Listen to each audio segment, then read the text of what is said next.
Est-ce que vous vous rendez compte? On est en train de parler d'un secteur qui est en train de crever.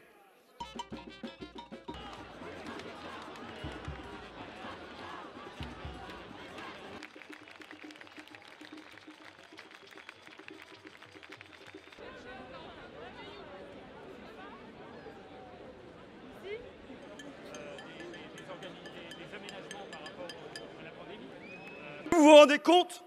On est en train de parler d'un secteur qui est en train de crever. Et il n'y a même pas le Premier ministre qui se lève pour dire un mot, il n'y a même pas la ministre de la Culture, et vous ne dites pas un mot de la culture. C'est dire votre mépris pour la culture. Qu'est-ce qu'on retient de votre politique en 3 ans? Rien, rien, à part un bingo du patrimoine.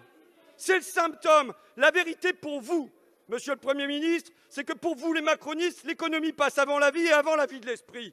La vérité, c'est que vous redoutez un autre virus, la circulation des idées. Quel rêve pour vous, marcheurs start-upers, ces Français qui travaillent, qui consomment et qui restent devant leurs écrans. C'est la chose qui m'effraie le plus chez Emmanuel Macron.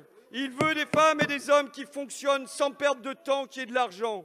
Alors que l'humanité, c'est quoi? C'est de la tendresse, de la colère, de l'espoir, de la perte de temps et du dysfonctionnement.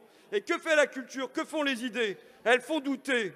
Elles déroutent de votre sainte trinité, productivité, compétitivité, rentabilité. Elles bredouillent d'autres espérances que le PIB.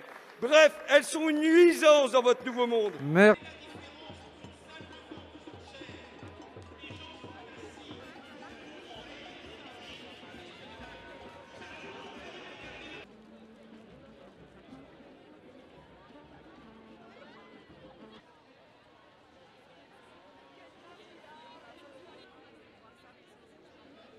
C'est très compliqué de comprendre quand je vais chez Zara ou que je passe devant les Galeries Lafayette, de voir les gens coller pour acheter un pull et que dans des théâtres où on respecte des règles extrêmement strictes pour protéger la santé des gens, en fait, les gens ne puissent pas venir nous voir.